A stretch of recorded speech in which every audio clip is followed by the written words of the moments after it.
December 1944. A German bomber takes off from an airfield outside Berlin. In its belly is a weapon that shouldn't exist yet. 5 hours later, Moscow disappears in a flash of light. 2 million people dead instantly. And the entire Second World War just flipped upside down. This isn't science fiction. Germany was only months behind America in the race for the atomic bomb. If a few key scientists hadn't escaped, if one factory hadn't been bombed at the right time, Hitler gets the bomb first. And when he does, the world you're living in today never happens. We all know the story. America develops the atomic bomb in 1945, drops it on Japan, war over. Clean ending. But here's what they don't teach you in history class. Germany had its own atomic bomb program. It was called the Uranverein, the Uranium Club. And for most of the war, German scientists were actually ahead of the Americans in nuclear research. Werner Heisenberg, one of the greatest physicists who ever lived, was leading the project. They had the scientists. They had the resources. They had the motivation. What they didn't have was time. Allied bombing raids destroyed key facilities. Scientists fled to America and Britain. Critical mistakes were made. And by 1945, the program had stalled. But what if it hadn't? What if Germany had won the race? What if Hitler had the atomic bomb before Truman did? Today we're exploring the most terrifying alternate timeline in history. And I'm warning you now, this one gets dark. Before we get into the nightmare scenario, you need to understand just how close Germany actually came to getting the bomb. Because this wasn't some far-fetched Nazi fantasy. This was real science, real progress, and real danger. Let's go back to the beginning. Nuclear physics in the 1930s is dominated by German scientists. We're talking about the best minds in the world. Werner Heisenberg, Otto Hahn, Fritz Strassmann. These are the people who discovered nuclear fission in 1938. Not in America, not in Britain. In Germany, they split the uranium atom and realized that it released enormous amounts of energy. And they immediately understood what that meant. A bomb, a weapon more powerful than anything humanity had ever created. When the war starts in 1939, the German military gets interested fast. They set up the Uranverein, put Heisenberg in charge, and start serious research. The goal is simple: build an atomic bomb before anyone else does. And in 1940, Germany is winning this race. They control Norway, which has heavy water production facilities. Heavy water is crucial for certain types of nuclear reactors. They control Czechoslovakia, which has uranium mines. They have the industrial capacity of occupied Europe. And they have scientists who understand the physics better than almost anyone. But then things start going wrong. First, some of the best German physicists are Jewish. Einstein, gone to America. Lise Meitner, fled to Sweden. Otto Frisch, escaped to Britain. These people take their knowledge with them, and they end up working on the Manhattan Project, the Allied atomic bomb program. Germany just lost some of its best minds to the enemy. Second, the German program makes some critical mistakes. Heisenberg does calculations about how much uranium is needed for a bomb, and he gets it wrong. He thinks you need tons of enriched uranium, which seems impossible to produce. In reality, you need much less. This mistake convinces some German leaders that an atomic bomb isn't practical, at least not during the war. So funding gets reduced. Resources go to other weapons projects like the V-2 rockets. Third, the Allies figure out what's happening and they start sabotaging the program. In 1943, Norwegian resistance fighters, with British support, raid the heavy water plant at Vemork in Norway and destroy it. Then they sink a ferry carrying the remaining heavy water to Germany. This sets the German nuclear program back by months, maybe years. Fourth, Allied bombing campaigns start hitting German industrial targets. In 1944, American bombers destroy a facility in Oranienburg where the Germans are working on uranium enrichment. Key scientists die. Equipment is destroyed. Research is lost. The program is in chaos. By early 1945, it's clear Germany isn't going to get the bomb in time. The scientists are scattered, the facilities are bombed, and the whole country is being invaded from both east and west. Meanwhile, America's Manhattan Project is moving forward at full speed. They've got unlimited funding, the best scientists from around the world, and they're not being bombed every night. In July 1945, they successfully test the first atomic bomb in New Mexico. A month later, they drop 2 on Japan and the war ends. That's our timeline. But now let's change some things. What if those key scientists hadn't fled? What if Heisenberg hadn't made that calculation error? What if the Norwegian raid had failed? What if the bombing of that enrichment facility had been delayed by a few months? What if Germany had just gotten lucky a few times? Let's say by late 1944, Germany successfully produces enough enriched uranium for a bomb. They build it. They test it somewhere in occupied Poland or maybe out in the Baltic. It works. Hitler now has the most powerful weapon in human history, and he's losing the war. That combination is what makes this scenario so absolutely terrifying. So what happens next? Let's set the timeline. It's December 1944. The Battle of the Bulge is about to start. Soviet forces are pushing into Eastern Europe. The Western Allies are on the German border. Germany is clearly losing, but they haven't surrendered. And then Hitler's scientists deliver the news. We have the bomb. It's ready to use. Hitler's first instinct is obvious. Use it on the Soviets. The Eastern Front is where Germany is taking the worst beating. Soviet armies are enormous, millions of men pushing west. German forces are being ground down. A single atomic bomb could destroy an entire Soviet army group. So the target is chosen. Maybe it's Marshal Zhukov's forces preparing to invade Germany from Poland. Maybe it's Soviet units besieging Budapest. Or maybe Hitler goes for maximum psychological impact and targets Moscow itself. Let's say it's Moscow. Stalin is there. The Soviet government is there. It's the symbolic heart of the Soviet Union. A German aircraft, probably a modified Ju-390 long-range bomber, takes off from an airfield in occupied Poland. It's a one-way mission. The crew knows they probably won't make it back. But if they succeed, they change the war. The plane reaches Moscow. Soviet air defenses don't shoot it down because they don't know what it's carrying. They think it's just another bomber. And then the bomb drops. The explosion is equivalent to about 15 kilotons, similar to the Hiroshima bomb. The center of Moscow is vaporized instantly. The Kremlin is gone. Government buildings are flattened. Hundreds of thousands of people die in the first few seconds. The firestorm that follows kills hundreds of thousands more. The radiation will kill many more over the following weeks and months. Total deaths could reach 2 million. It's the single worst catastrophe in human history up to that point. Stalin might be dead. If he was in the Kremlin when the bomb hit, he's gone. If he was somewhere else in Moscow, he might survive the initial blast but die from radiation later. Even if he survives, the Soviet government is decapitated. Ministers are dead. Military commanders are dead. The entire command structure is in chaos. The psychological impact on the Soviet Union is devastating. This wasn't a military defeat. This was the literal erasure of their capital city. The propaganda value for Germany is enormous. Goebbels is on the radio immediately. Germany has a super weapon. One bomb destroyed Moscow. More bombs are coming. Surrender now, or your cities will be next. Leningrad, Stalingrad, Kiev, all of them are threatened. Now, does the Soviet Union actually surrender? That's the big question. In our timeline, Japan surrendered after 2 atomic bombs, but that was a different situation.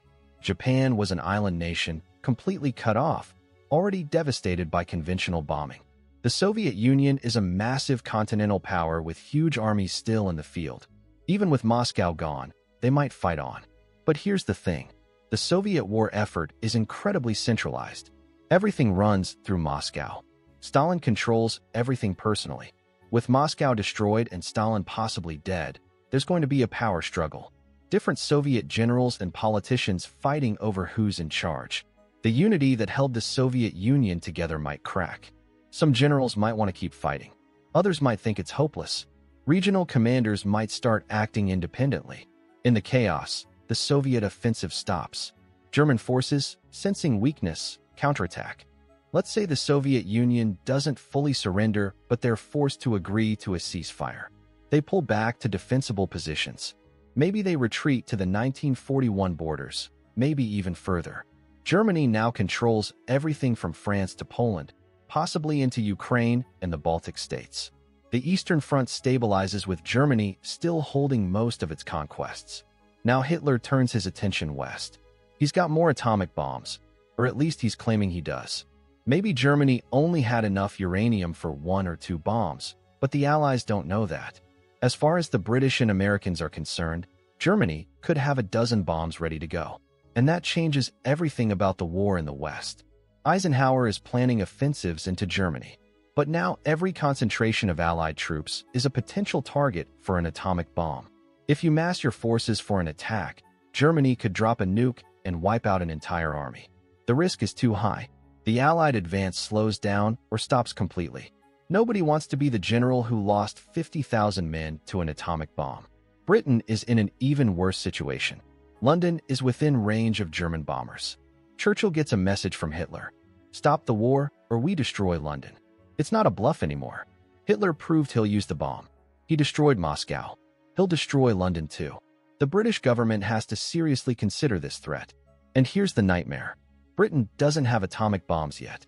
America does, or they're very close, but the bombs aren't ready. So for a few critical months, Germany is the only nuclear power in the war. They have a window of opportunity, and Hitler knows it. Churchill is facing the worst decision any British leader has ever faced. Continue the war and risk London being nuked, or negotiate a peace with Nazi Germany. Public pressure is enormous. The British people have been at war for 5 years. They're exhausted. Rationing, bombing, casualties, it's all been grinding them down. And now they're being told London could be destroyed in an instant. The political will to keep fighting might collapse. Let's say Britain seeks a negotiated peace. Not a surrender, but a ceasefire. Germany withdraws from France and the Low Countries. Britain keeps its empire. Both sides agree to stop fighting. It's not the outcome Churchill wanted, but it's better than losing London. Hitler accepts because he knows his position isn't as strong as it looks. Germany is running out of resources. The economy is collapsing. He needs time to consolidate. A peace deal with Britain gives him that time. That leaves America. And this is where it gets complicated. In our timeline, America is committed to unconditional surrender. No negotiating with Hitler. But in this timeline, Britain has dropped out of the war. The Soviet Union is crippled or out of the war entirely. And Germany has atomic bombs. American military planners are looking at the situation, and it's bleak. To defeat Germany, they'd have to invade continental Europe without Britain as a staging ground, fight through German defenses, and risk atomic bombs destroying their forces. The casualties would be astronomical. And for what? To liberate Europe? The American public is already war-weary. When they hear that the cost of defeating Germany now includes the risk of atomic weapons, support for the war drops. Roosevelt, or Truman if Roosevelt has already died, faces enormous pressure to end the war. Some advisors are pushing for continued fighting. We can't let Hitler keep the bomb. We have to destroy Nazi Germany no matter the cost. Others are arguing for a negotiated peace. We've already beaten Japan, or we're close to beating them. Let's take the win and rebuild. The American public doesn't want their sons dying in Europe for another year or two, especially if German atomic bombs are waiting for them. Let's say America makes a deal. Germany keeps most of Europe. America focuses on finishing the war with Japan, which still happens with atomic bombs like in our timeline. The world in 1946 looks completely different. Nazi Germany controls Europe from France to Poland, possibly further east. Britain survives, but is weakened.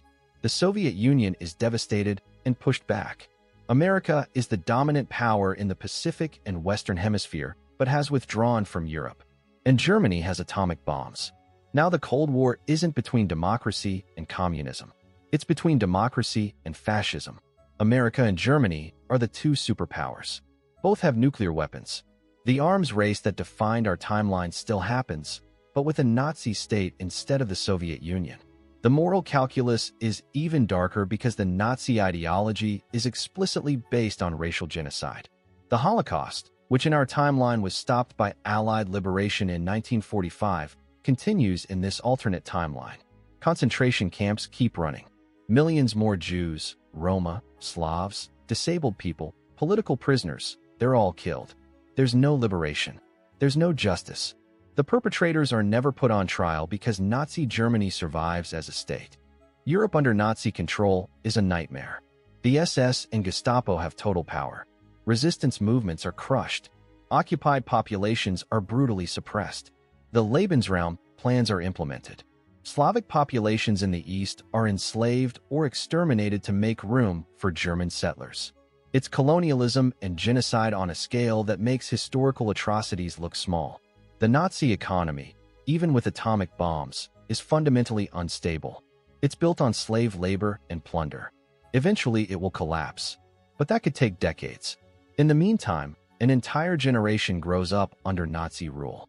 The culture, the education, the propaganda, it all serves the regime. Dissent is impossible. Independent thought is dangerous. The darkness spreads and deepens. By the 1950s, maybe the Nazi regime starts fracturing. Internal power struggles, economic problems, resistance in occupied territories. Or maybe Germany develops into a more stable authoritarian state, something like the Soviet Union but with Nazi ideology. Either way, the world is fundamentally broken. The idea that democracy and human rights would triumph, that idea is dead. Fascism survived. It has the bomb, and there's no clear path to defeating it without risking nuclear war. Here's the moment that defines everything. It's 1950. The Cold War is in full swing, but it's not the Cold War we know. It's a nuclear standoff between the United States and Nazi Germany. Both sides have dozens of atomic bombs. Both sides have long-range bombers. Both sides know that a full nuclear exchange would destroy civilization. There's a crisis. Maybe it's Berlin, which Germany still controls. Maybe it's conflict over Middle Eastern oil. Maybe it's a Soviet attempt to rise again, and both America and Germany have to decide how to respond. Tensions escalate. German bombers are put on alert. American bombers are ready to launch. The world is hours away from nuclear war, not between two rational, if hostile, superpowers like in our timeline, but between America and a Nazi regime that has already proven it will use atomic weapons on cities full of civilians. And in that moment, the world realizes what the atomic bomb really means in the hands of an evil regime. It's not deterrence. It's a gun pointed at everyone's head held by someone who's already pulled the trigger before. The future isn't about winning the Cold War. It's about surviving long enough to see if Nazi Germany eventually collapses on its own. And there's no guarantee that it will. Totalitarian regimes can last a long time. The Soviet Union lasted 70 years. Nazi Germany, with atomic weapons ensuring no one can invade them, could last just as long or longer. So that's the world we'd be living in if Germany had developed the atomic bomb first. Moscow destroyed. 2 million dead. The Soviet Union crippled. Britain forced to negotiate. America withdrawing from Europe. Nazi Germany surviving as a nuclear-armed superpower. The Holocaust continuing for years, possibly decades. Europe under totalitarian control. And a Cold War between democracy and fascism with atomic weapons on both sides. The Manhattan Project wasn't just a scientific achievement. It was a race. And we won that race by months, maybe weeks. If Werner Heisenberg had made different calculations, if that Norwegian raid had failed, if Allied bombers had missed that facility, if a few things had gone differently, Hitler gets the bomb first. And everything changes. The scientists who fled Germany, the resistance fighters who sabotaged the heavy water plant, the bomber crews who destroyed German facilities, they didn't just help win the war. They prevented a catastrophe. They ensured that the most powerful weapon in human history didn't end up in the hands of the most evil regime in human history. That's how close we came. That's how fragile history is. And that's why we need to understand these alternate timelines. Because they show us how much we owe to the people who fought, who resisted, who made the right decisions at the right time. They saved us from a world we can barely imagine. A world of atomic-armed fascism that might still be ruling Europe today. If this terrified you, hit subscribe so you don't miss what almost went wrong next.